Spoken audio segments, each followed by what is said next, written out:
Esa frase la escribió uno de nuestros profes, que es el doctor Víctor Hugo Vivas Ramos, cirujano general, que él ya, ya se jubiló de la universidad y pues ya no es profe de nosotros, pero pues quise traer la colación y para recordarlo también a él. ¿Qué características debe tener la, estos instrumentos de cirugía? Entonces, que deben ser de material de acero inoxidable, o sea, hay algunos que están recubiertos en oro, pero pues van a tener un costo aún mayor. Deben ser estables a calores y fríos intensos, dado que la mayoría de las máquinas de esterilización pues utilizan esos medios para poder quitar las bacterias y los virus de los instrumentos, entonces no deben afectarse por estas temperaturas extremas para poder realizar la desinfección como tal. Los sitios de manejo, las partes que nosotros vamos a tomar en las manos, deben ser romos y libres de aristas, obviamente para evitar lesiones a la piel y a las manos de nosotros. Y aquí tenemos esta diapositiva que habla sobre las partes del instrumento. Hay un sinnúmero de instrumentos, pero vamos a hablar sobre todo estos que son de compresión, perdón,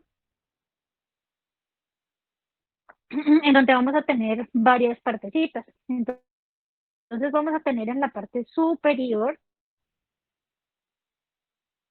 que van a ser las mandíbulas, que son las más distales de la pinza, y ellas son las que van a asegurar el tejido.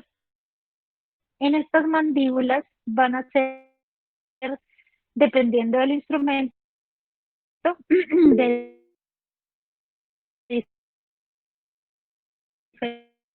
diferentes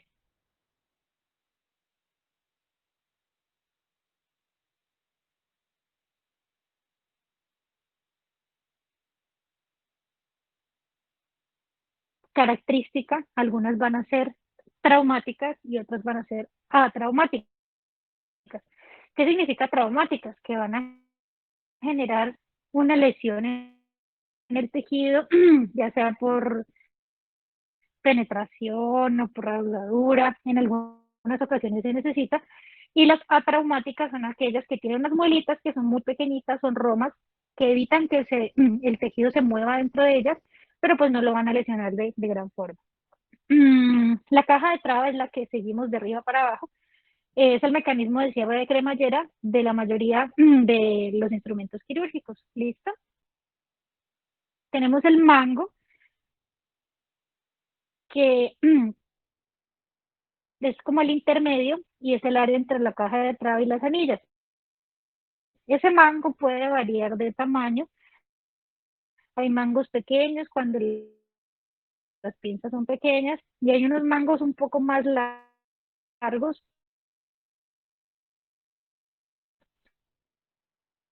sobre todo Profe, para esas disculpe, no cirugías sé en si donde sea solo yo, se pero requiere una cavidad mayor, está contando mucho la luz. de mayor profundidad, y pues no podemos meter la mano completa, sino que vamos a hacer la cirugía desde afuera y con el mango largo poder llegar a esa cavidad. Y las anillas, que son las de la parte inferior, son aquella parte de la pinza donde nosotros vamos a poner nuestros dedos, usualmente el anular y el pulgar, para poder hacer el uso del instrumento como tal. Entonces, ¿qué tipos de instrumental hay? Como les acabo de decir, hay unos que son traumáticos, otros que son atraumáticos. Entonces, dependiendo de su funcionamiento, vamos a tener que existen instrumentos de corte y disección, que su palabra más adecuada sería la diéresis, de prensión y de clampeo, que usualmente nosotros los utilizamos para hacer hemostasia, separación, para hacer la exposición del tejido, hay unas de sondeo y de dilatación, y la sutura o síntesis. No sé, díganme los demás, por favor. Estoy acá desde el Susana, no sé.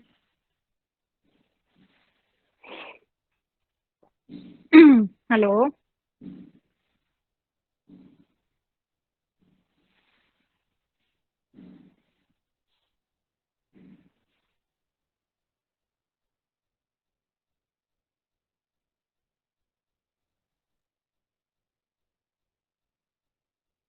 Se escucha un poco entrecortado.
Aló, hola, ¿ahora ya me escuchan?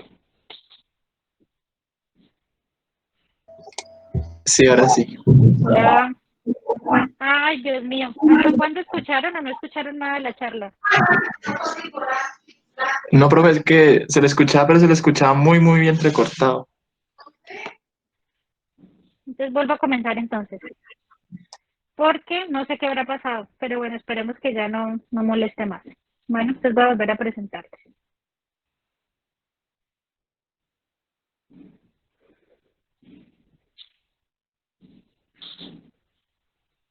Bueno, cualquier cosa que no escuchen, por favor me avisan. Bueno, ahí sí me están escuchando, vuelvan por favor y me dicen. Sí, doctora. Sí, doctora. Sí, listo. Bueno, entonces como les había mencionado, pues esta frase eh, la traje a colación, que fue escrita por uno de nuestros profesores, el doctor Víctor Hugo Vivas Ramos, que es cirujano general, ya jubilado de la universidad, y pues él menciona que las herramientas o los instrumentos, el instrumental quirúrgico, pues son aquellas herramientas que utiliza el personal de la salud y los cirujanos en cualquiera de las especialidades para poder realizar un acto quirúrgico con una adecuada técnica quirúrgica, ¿cierto? Entonces, como les dije ahorita, las características es que deben ser de acero inoxidable, ¿ya? Deben ser estables a temperaturas extremas, dados por calor o por fríos intensos, porque deben tolerar los procesos de esterilización que usualmente se utilizan con estas temperaturas extremas para que no se deformen y no se dañen. Y los sitios de manejo donde nosotros vamos a tomar los instrumentos deben ser romos y libres de aristas, pues para evitar que nos generen trauma a nivel de las manos. Dentro de las partes del instrumento, aquí tenemos una pinza Kelly en la mano derecha para mostrar que pues tiene varias partes que tenemos que conocer. Entonces en la parte más arriba, que es la parte distal, vamos a tener las mandíbulas, que son las más distales, aseguran la presión del tejido. Les había dicho que algunas van a tener unas partes más romas, otras van a ser más cortantes, por ende algunas pinzas son traumáticas, otras son atraumáticas, y la mayoría de estas que utilizamos para la compresión son para hacer hemostasia en tejidos que están sangrando o para tomarlos de una forma un poco más estable, pero como les digo, dependiendo de las características de las mandíbulas, van a ser traumáticas o atraumáticas. Más abajo está la caja de traba, que es el mecanismo de cierre de cremallera de varios instrumentos quirúrgicos para que ella se quede allí estática junto con la cremallera de más abajo. El mango, pues es esta parte que está entre la caja de traba y las cremalleras, y ese mango, así como las mandíbulas, pueden variar su tamaño. Y cuando nosotros necesitamos de pronto hacer,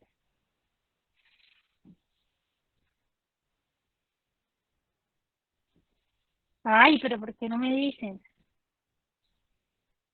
Espérenme, por eso les dije que si me estaban viendo.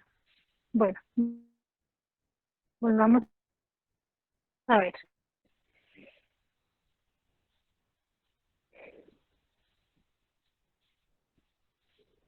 ¿Ahí ya están viendo? Hola. Bueno, no sé qué habrá pasado. Bueno, entonces aquí teníamos, pero yo creo que la alcanzaron a ver de la de la parte que les dije hace un ratito. Entonces tenemos mandíbulas, caja de traba, el mango como les mencioné, puede ser de diferentes tamaños. Cuando de pronto necesitamos acceder a cavidades un poco más profundas, pues ese mango va a ser un poco más largo para nosotros poder maniobrar esas cavidades. Y las mandíbulas también, sí, las mandíbulas también pueden variar de tamaño. Un momentico, Nicolás está allá afuera. Hasta hace un rato no había nada. Las mandíbulas también pueden ser un poco más largas, un poco más cortas, pues, dependiendo del tejido que vamos a utilizar. Y en las anillas, que va a ser la parte más abajo de la imagen, en donde vamos a utilizar o introducir la mayoría de las veces los dedos anular y pulgar para pues hacer la apertura y el cierre. Bueno, si no me escuchan, si no ven alguna cosa, por favor me avisan. Dentro de los tipos de instrumental, pues vamos a tener 5 tipos. Entre ellos está el de corte y disección. Usualmente se utiliza la palabra se utiliza de diéresis.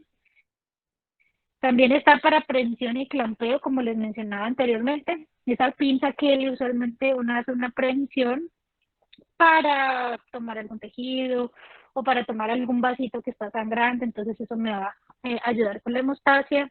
Vamos a tener instrumentos de separación que me van a generar una exposición del paciente y de los tejidos para nosotros, y otros que son de sutura y de síntesis. Entonces, comenzando con los de corte y disección, pues hace referencia a cualquier tipo de instrumento que posea una superficie que sea cortante, punzante, que me genere, como les digo, una separación de los tejidos por alguna forma. Entonces, dentro de este corte y disección, pues vamos a tener a las tijeras, a los escalpelos para poder abrir el hueso, las curetas que tienen un borde muy cortante que nos ayuda para raspar los huesitos o para en el momento de hacer un legrado de una paciente obstétrica, poder hacer ese corte de endometrio, sacabocados para biopsia, que usualmente tiene unas muelitas al final para sacar un pedacito del tejido que necesitamos mandar para patología. Las sierras, hay unas sierras que es como una sierra de Jiggly, que se los voy a mencionar ahora más tarde, o algunas sierras como tal eléctricas. Siempre los hago reír en la clase porque la mayoría de los ortopedistas tienen taladros y tienen sierras Black & Decker, que obviamente las esterilizan. Una simple aguja hipodérmica me sirve para hacer un corte que es muy chiquitico para poder ingresar al tejido y pues hacer su función. Dentro del corte, pues vamos a tener los bisturí. Hay un bisturí que es un bisturí frío, que es lo que están viendo ahí en la pantalla, y también hay un bisturí eléctrico, que es el electrobisturí, que ya lo vamos a ver ahorita. Entonces, en este bisturí frío, yo creo que la mayoría de ustedes ya usaron un bisturí cuando rotaron por morfología. Tenemos 3 tipos de mangos, de los más comunes. Existen otros que son un poco más largos, que dicen 3L, 4L y 7L, que es de large, pero la mayoría pues son estos 3 mangos, en los cuales van a tener o les va a caber una hoja de bisturí específica. Entonces, miren que el bisturí número 3 es un poco largo, sirve para incisiones delicadas, incisiones finas, usualmente lo utilizan los cirujanos plásticos para sus procedimientos a nivel de la cara o de alguna otra parte que se requiera que sea un corte fino. Para este bisturí, ¿qué hojas de bisturí le van a caber? Entonces, la 10, la 11, la 12 y la 13. Mire que las punticas de esos bisturí son pequeñas y son muy delicadas para este tipo de procedimientos.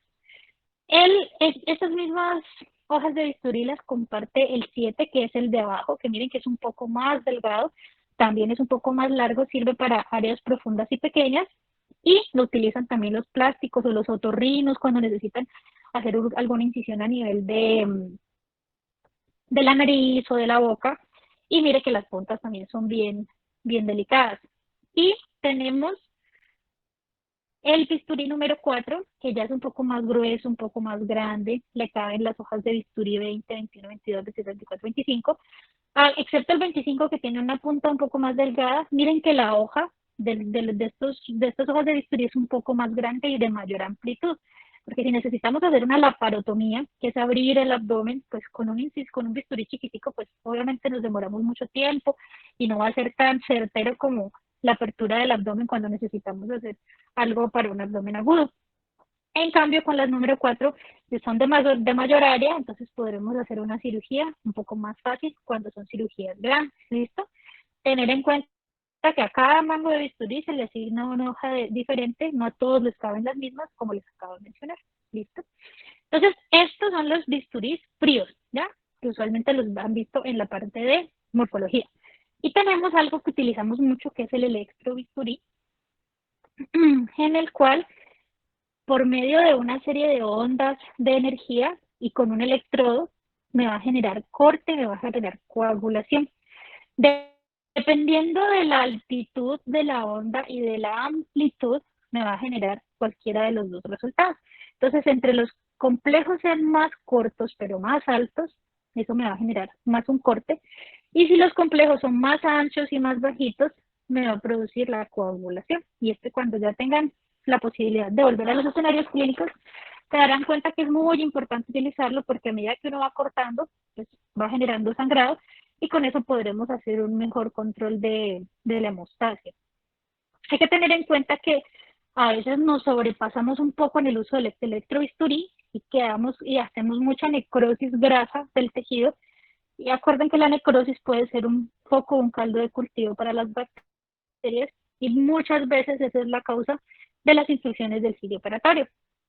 Entonces, por esa razón, hay que tener cuidado. Es un uso selectivo, muy importante, pero tampoco excedernos en el momento de hacer una electrocoagulación de todo el tejido. Este anterior al electrobisturí hace circuito cerrado con el paciente. O sea, el paciente hace parte de esa conducción de energía. Entonces, el electrobisturí, que en la parte de arriba ustedes ven el lapicito, ese se conecta a la máquina que vemos abajo, y de la máquina sale otro instrumento que es como una placa que se va a poner a nivel de las piernas o de los miembros superiores o incluso en la espalda para que haga un circuito cerrado en conjunto con el paciente.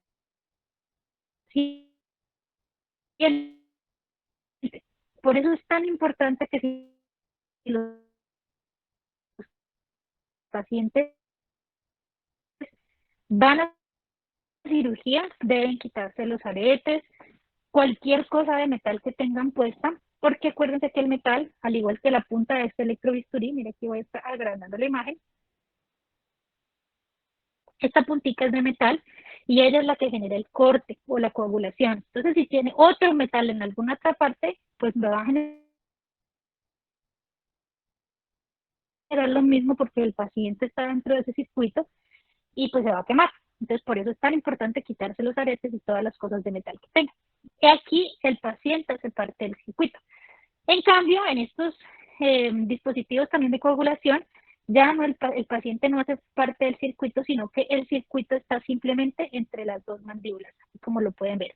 Solo está en esa parte. Estos se llaman bipolares, el otro se llama monopolar. ¿Ya? Son utilizados en cirugías de tiroides, y tiene también otro dispositivo que sirve para cortar. Entonces uno puede ir coagulando y cortando. Y pues eso me va a generar muchísimo que el tiempo disminuya, que la cirugía rinda, porque si no, si tendríamos vasitos, pues la mayoría de las veces sería poner dos Kellys, cortar, ligar y seguir haciendo las cosas, que se nos va un poco más de tiempo. Entonces uno cuando tiene la tecnología disponible, pues la tiene que utilizar.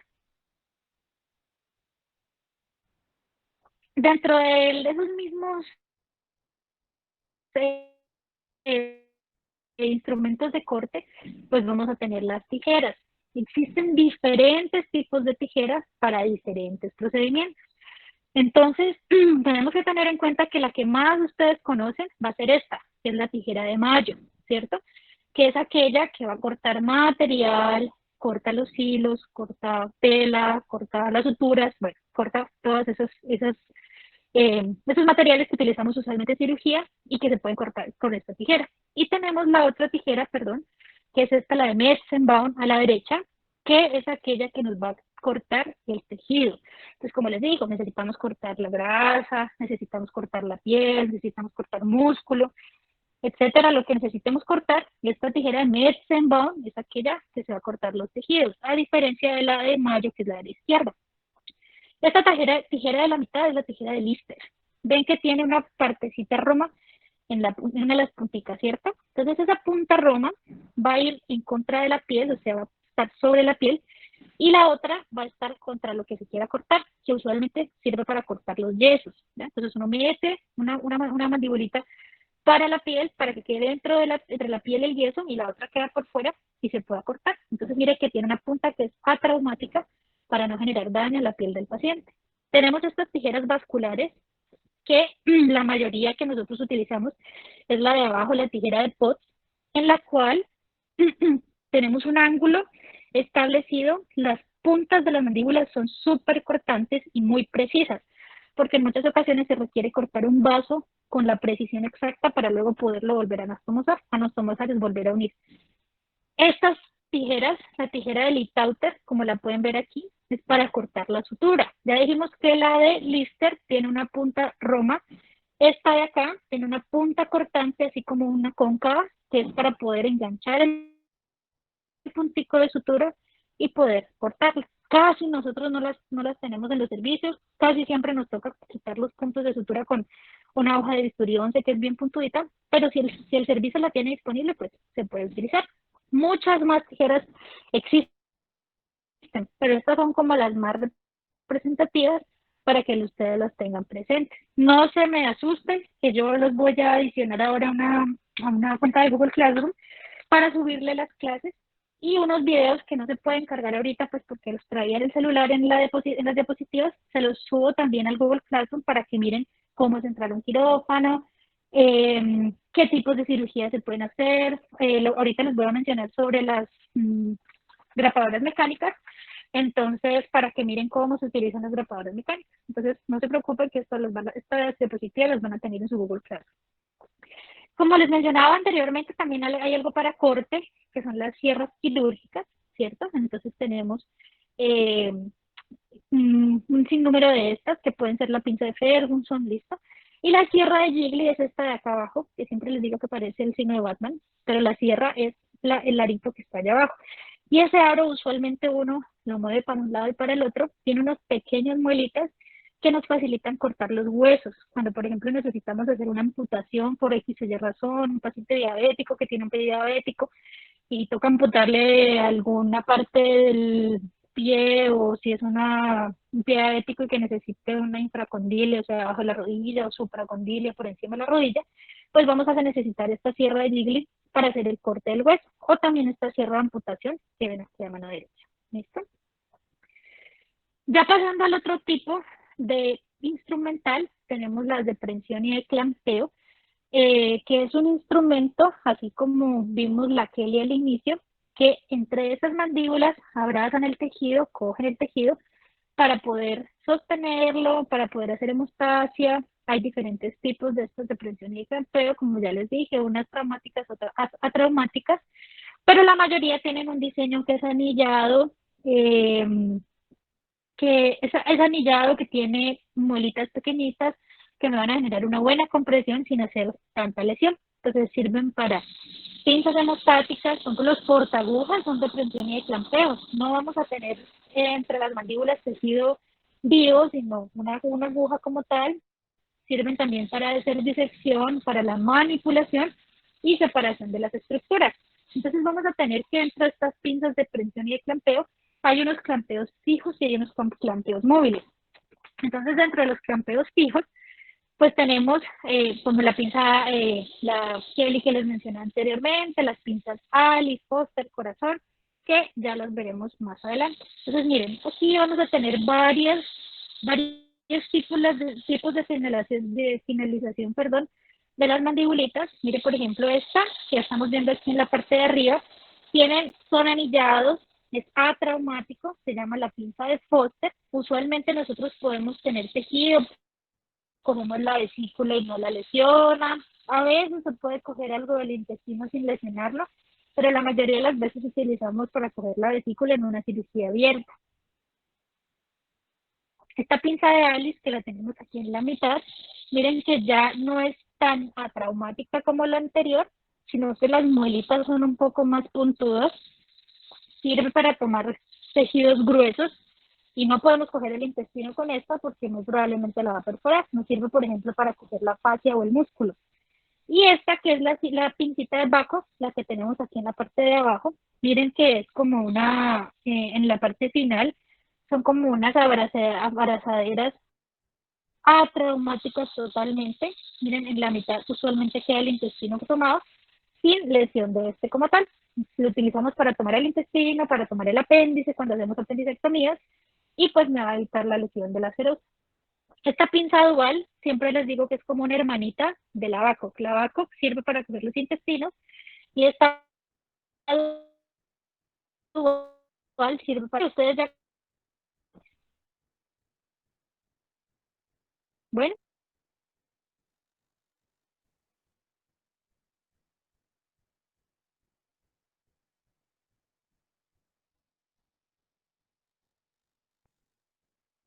conocen todas las Kelly. Tenemos la Kelly Mosquito, que es una Kelly como todas las demás, pero chiquitica. Una Kelly hemostática, que puede ser curva, que puede ser la de la mitad, o puede ser recta. Y pues pueden haber de diferentes tamaños dependiendo de lo que necesitemos realizar. Y en cuanto a los móviles o que sean elásticos, los anteriores eran fijos, ¿por qué? Porque tienen la caja de traba y tienen la cremallera, y ella se queda allí pues estable. Y dentro de los móviles pues vamos a tener que son pinzas, que podemos hacer un clampeo pero provisional mientras nosotros estemos haciendo la presión. Si soltamos la presión, pues obviamente el clampeo se va a disipar. Y pues en estos los principales representantes son estas pincitas de disección, que yo creo que también ustedes se acuerdan. Acuérdense que debemos ponerle los nombres y los apellidos de las pinzas. Entonces hay disecciones con garra, disecciones sin garra. Mire, por ejemplo, aquí, esta de la mitad sería con garra, ¿cierto? La de al lado es una pinza Adson, que es la puntica más chiquita, sin garra. Y la de acá, por ejemplo, la parte de arriba, que está de aquí de arriba, es una pinza rusa, en la cual tiene unas muelitas un poco más cerradas, pero sigue siendo atraumática. Y hay varias como estas, como la Janssen, la Bayonetta o la Satson, que le acabo de mencionar, que tienen un poco las puntas más delgadas y pueden ser anguladas dependiendo del procedimiento que vayamos a utilizar. Nosotros en la vida diaria, ¿qué utilizamos? La disección con o sin garra normal o la Adson con o sin garra. Y ya para pasar a los elementos de separación, pues son todos aquellos instrumentos que nos sirven, como su nombre le dice, para separar o retraer una cavidad o un órgano durante un procedimiento quirúrgico. Los separadores usualmente los tiene a su cargo el ayudante quirúrgico, porque a nosotros que somos los cirujanos, pues nos tienen que dar un espacio adecuado para poder realizar el procedimiento quirúrgico. A veces el médico hospitalario, quien está ayudando, nos cree que él es el que tiene que ver, entonces él se separa como para ver él, pero no, tiene que separar los tejidos para que nosotros veamos, así él no vea adecuadamente lo que se está haciendo. Entonces, hay que tener muy en cuenta cuando ustedes vayan a hacer una asistencia en una cirugía, que tienen que mostrarnos a nosotros por medio de los separadores. ¿Listo? Entonces también hay unos que son manuales y hay otros que también son fijos. De pronto tiene alguna interferencia el sonido, que están haciendo aquí en el hospital una hora, no sé si les está molestando o me escuchan bien. Ahí se escucha bien, profe. ¿Hola? Se escucha bien, profe. Sí, bueno, es que por acá están taque y hasta me distraen a mí, pero bueno. Listo. Entonces, bueno, tenemos los de separación que pueden ser manuales. Entonces, ya les voy a mostrar las imágenes. Hay unos que se llaman Tenmiller, otros que se llaman el Farabé. El Farabé, este es Farabeu. El Farabé es el que más utilizamos en cirugía. Y siempre les digo que tengan la mnemotecnia de Farabé para ver, para cortarte como el nombre. Entonces, Farabé, Richardson, Beavers. Existen unos que son de valvas maleables y otros que son unos separadores ginecológicos. Entonces, aquí les voy a mostrar. Aquí les estoy haciendo un poco más grande la pantalla.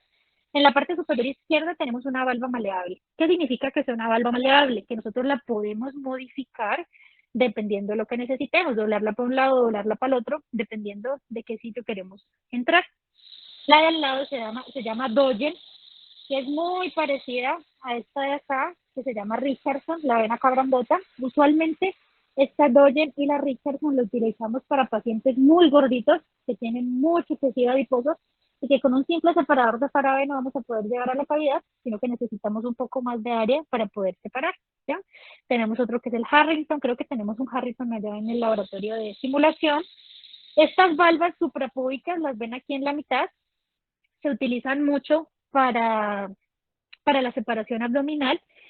Faraday, miren el de abajo a la izquierda, está el Faraday, a este separador de Rooks, que es como un Faraday pero un poco más gordito.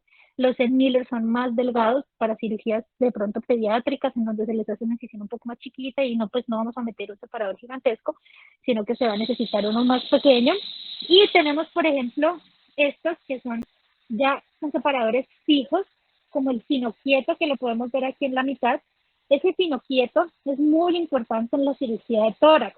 Lo metemos cerrado, no es una toracotomía, o sea, abre el tórax por un espacio intercostal, metemos ese separador y con esa manivela que ustedes ven en la parte de arriba, uno le da vueltica y ella se va abriendo como una cremallera. Y obviamente vamos a tener que hacer una apertura gradual despacio, porque si abrimos rápidamente podemos generar fracturas costales y pues tras de que el paciente ya está malito por alguna razón, pues generarle una fractura costal más, pues le va a deteriorar su clínica.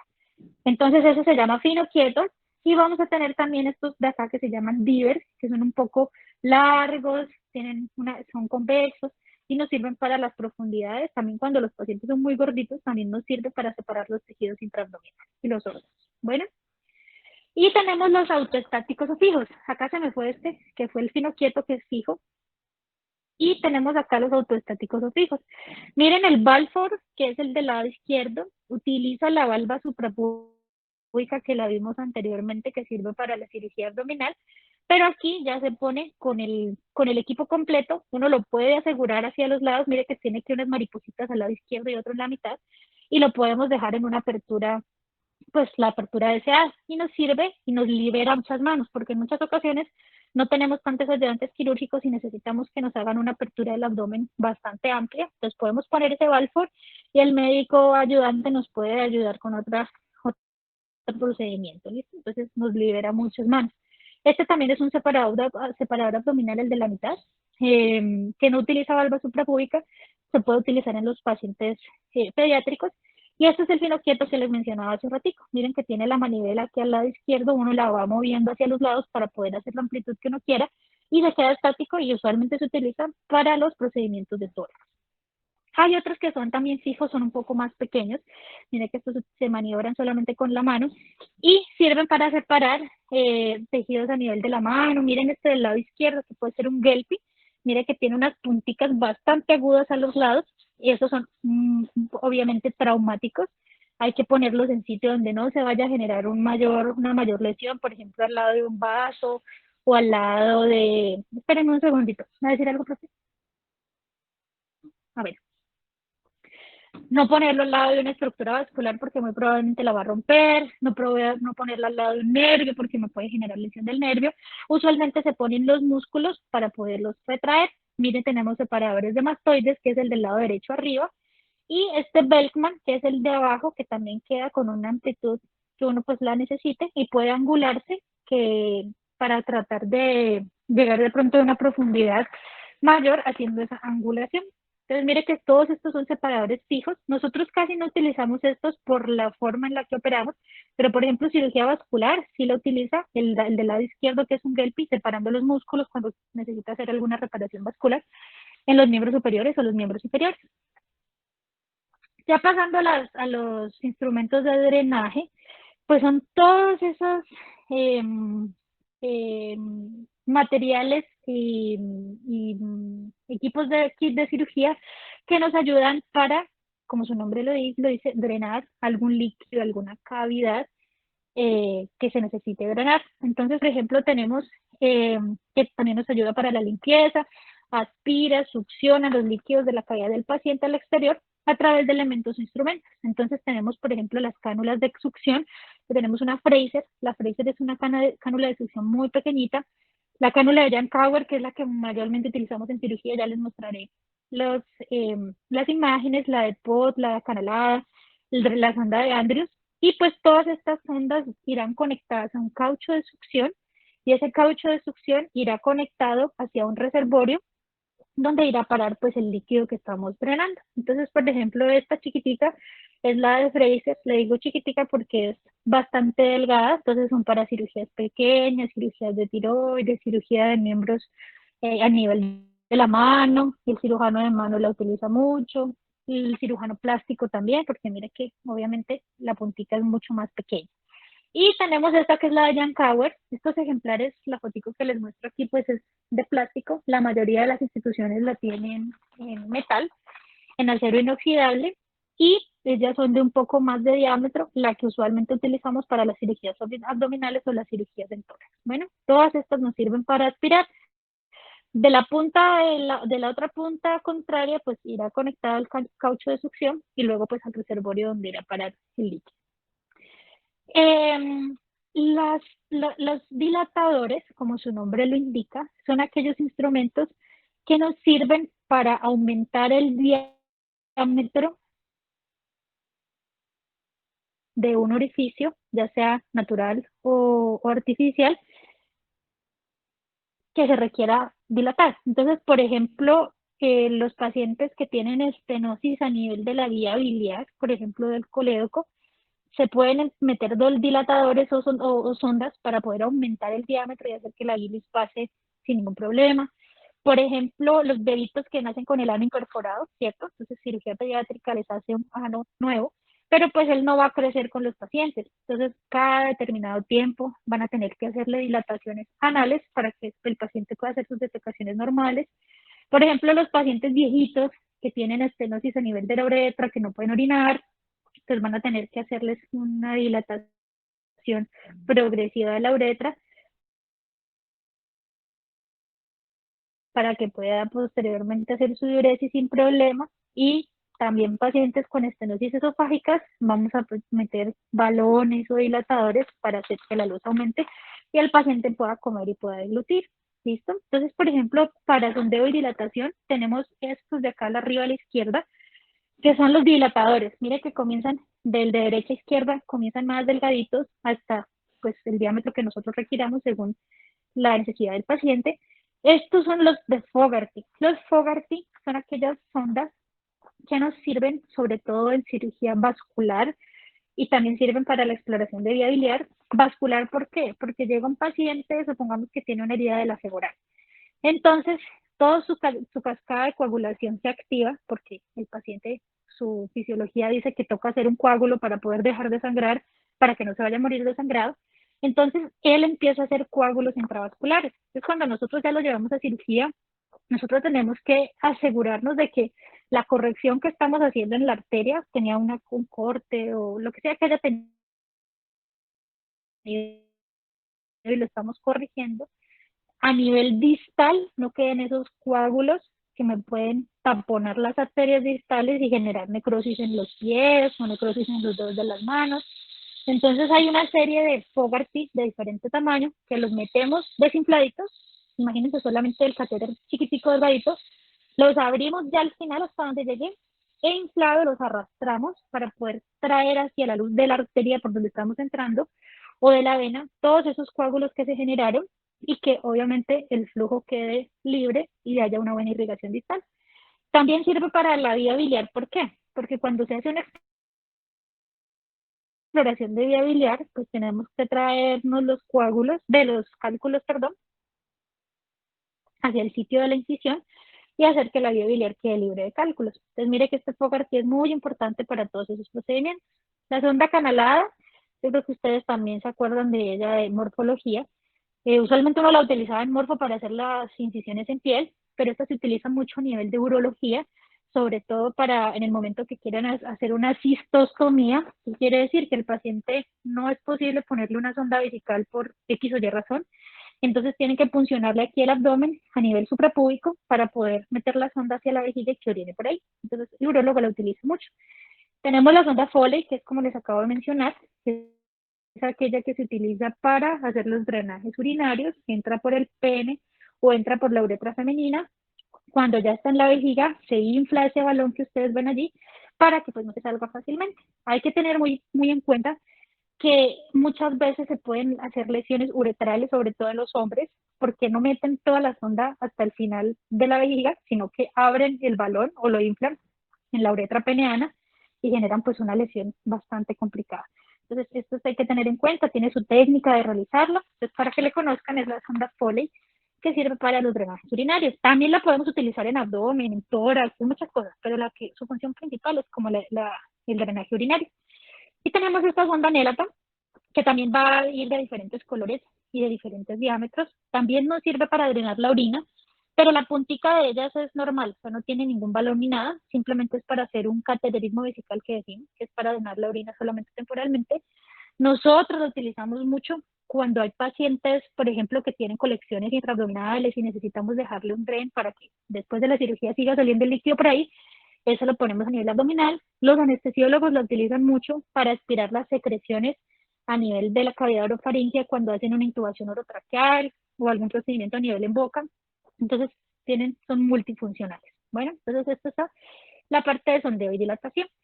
Y ya para terminar tenemos sutura o síntesis. Entonces son todos esos instrumentos y todos esos materiales que nos sirven para, después de haber hecho la incisión, la apertura, la separación, todo el procedimiento quirúrgico, pues en muchas ocasiones necesitamos volver a cerrar el músculo, la fascia, la piel. Hay ocasiones en que se necesita dejar los tejidos abiertos, pero la mayoría de las veces nosotros los cerramos, ¿cierto? Acuérdense que tenemos dos tipos de cicatrizaciones, una cicatrización por primera intención y una cicatrización por segunda intención. La primera intención hace referencia a que todos los bordes se juntan, como les digo, la piel con piel, la fascia con fascia, el músculo con músculo, haciendo una cicatrización normal. Pero en muchas ocasiones los pacientes no pueden hacer una cicatrización de primera intención porque se les infectó la herida y tocó abrirle la herida, o de primera mano toca dejarle el abdomen abierto. Entonces, muy probablemente esos pacientes van a hacer una cicatrización de segunda intención, que es un poco más grande, más defectuosa en cuanto a la parte estética, pero pues igual es una cicatrización. Pero cuando nosotros queremos hacer una cicatrización de primera intención, pues vamos a utilizar los materiales de sutura. Cuando uno va a hacer una sutura, puede uno hacer puntos separados, pueden ser continuos, dependiendo de lo que nosotros utilicemos, van a haber unos que son absorbibles, otros no absorbibles. Los absorbibles se dejarán allí por siempre y después de mucho tiempo se absorberán, y los no absorbibles muy probablemente tenemos que retirarlos, sobre todo en piel, cuando ya ha pasado el tiempo determinado para la cicatrización. Entonces, para la sutura, pues como les mencioné, vamos a utilizar un instrumento de clampeo o de hemostasia, que sería este portaagujas, que nos va a sostener a las agujas que necesitemos para hacer la síntesis. Entonces, miren que existen diferentes tipos de agujas. En este cuadrito de aquí abajo vamos a ver que dependiendo de la circunferencia, pues vamos a necesitarla. Dependiendo, perdón, de la profundidad y del órgano, necesitaremos una circunferencia. Entonces, miren que estas de 1/4 de círculo se utilizan, son muy chiquiticas, se utilizan usualmente para cirugías de ojo o microcirugía. Estas de 3/8 de círculo son un poco más amplias, podemos suturar el músculo, los nervios, los vasos, la fascia, los tendones. Mire que este ya es de medio círculo, músculo, cavidad nasal, la faringe, piel, tejido semiprofundo. Y esta que ya son 5/8 de círculo, mire que ya son más grandotas y usualmente se utilizan para las profundidades, para los órganos que están profundos, cavidad nasal, oral. Muchos los utilizan los urólogos cuando hacen prostatectomías y necesitan coger un punto por allá adentro en la vejiga. Se utilizan también para ese tipo de procedimientos. Y la punta no solamente varía de acuerdo a su circunferencia, sino que varía de acuerdo a su punta. Entonces ustedes dirán, no, pues todas las agujas tienen que ser cortantes para poder atravesar un tejido. No necesariamente, porque dependiendo del tejido, vamos a necesitar el tipo de punta. Entonces miren que las puntas aguzadas, como son las de la izquierda, pues esas son traumáticas, son cortantes, se necesitan que sean traumáticas y cortantes para poder atravesar la piel o algunos tejidos, pero hay algunas que son de punta roma. Miren la de la parte de arriba, usted se puede tocar la piel o lo que sea con esa punta y no me va a generar lesión, pero es muy importante esta punta roma, sobre todo para aquellos órganos que son muy friables. ¿Qué significa friables? Que se desgarran con facilidad. Entonces supongamos que llegó un paciente con una herida a nivel del hígado y me genera sangrado a nivel del hígado y yo necesito hacerle un punto de hemostasia. se utilizan estas puntas romas porque simplemente van a atravesar la cápsula de Gleason y pasan todo el tejido hepático y se puede hacer el punto sin ningún problema. Si yo hiciera el punto con una punta cortante, muy probablemente desgarro el tejido y la herida que tenía antes pequeña muy probablemente se va a poner más grande. Bueno, y en la parte de acá de la derecha pues tenemos varios tipos de suturas que ya veremos cómo haremos esa práctica si es que no nos dan presencialidad pues hasta final de año, pero si nos dan presencialidad esto lo haremos en el laboratorio de simulación, en donde haremos unos puntos separados, unos puntos continuos, hay unos puntos que se llaman puntos de nudo, colchoneros, bueno, un sinnúmero de puntos que todos ustedes tienen que aprenderlos a hacer para cuando ya les toque suturar un paciente de la vida real. Todas estas suturas, como se dan cuenta, son manuales. Yo cojo el porta, cojo la aguja, hago todo mi procedimiento quirúrgico con las manos, ¿cierto? Pero entonces la tecnología nos ha ayudado muchísimo y existen las suturas mecánicas, ¿ya? Entonces, sobre todo para hacer anastomosis a nivel intestinal. ¿Qué significa anastomosis? Que yo corto un pedazo de intestino y luego tengo que volver a unirlo porque tiene que haber una continuidad en el tracto gastrointestinal y estas nos ayudan mucho y nos facilitan la vida de una forma que ustedes no se imaginan. Entonces, por ejemplo, estas dos de la izquierda, que las ven como redonditas larguitas, se llaman grapadoras circulares. Se utilizan muchísimo para hacer anastomosis del esófago. Acuérdense que el esófago es redondito circular, que necesitamos anastomosar el estómago con el esófago con el intestino, porque si se hizo una gastrectomía total, o necesitamos conectar el colon con el recto, porque se hizo una resección de recto bajo. Entonces, todas esas nos sirven para ese tipo de procedimientos. La aquí de la mitad, la grandota, es una grapadora que solamente es cortante, no me sirve para hacer anastomosis y sirve para cortar esos rectos por allá abajo en la fosa pélvica que a veces la mano no nos da o no nos dan otro tipo de suturas, pero es para dejar ya el muñón allá pegadito. No necesariamente se requiere hacer una anastomosis de acuerdo pues al procedimiento quirúrgico. Y las dos de la derecha son grapadoras mecánicas lineales. La más pequeña de la derecha es la que es de cirugía abierta y la que le sigue a la izquierda es la cirugía laparoscópica y nos sirve para hacer resecciones y anastomosis intestinales, sobre todo pues de cualquiera, puede ser intestino delgado, intestino grueso, incluso también anastomosis entre estómago e intestino delgado. Todas estas, como les digo, nos facilitan la vida, nos disminuyen el tiempo quirúrgico para poder hacer esas resecciones y anastomosis intestinales. Aquí es donde les tenía un video, pero como les digo, no se podía enviar al correo la presentación con el video. Yo los voy a agregar a la clase del Google Classroom y les voy a subir los videos para que ustedes sepan cómo se hace una anastomosis con una sutura mecánica. Tenemos además esta sutura de la parte inferior acá abajo, que dice de Brown, que es un mini, es como un stapler, que sirve para hacer las suturas a nivel de la piel. Hagan de cuenta que son unas grapadoras, como las grapas del papel, parecidas. También nos van a disminuir el tiempo, solo que son demasiado costosas y la mayoría de las instituciones no la tienen. Pero pues sirve para las suturas en piel. Y existe otro implemento que se llama el Dermabond, que es un líquido en el cual es un adhesivo que tiene unos componentes como de fibrina para generar el afrontamiento sobre todo de la piel y hacer que pues haya esa cicatrización de primera intención.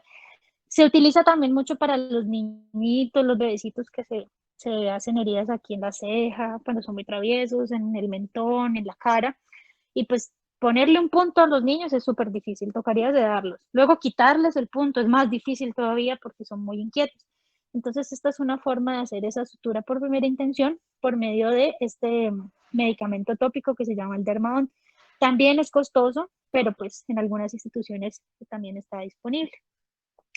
Y muchachos, con esto termino la presentación.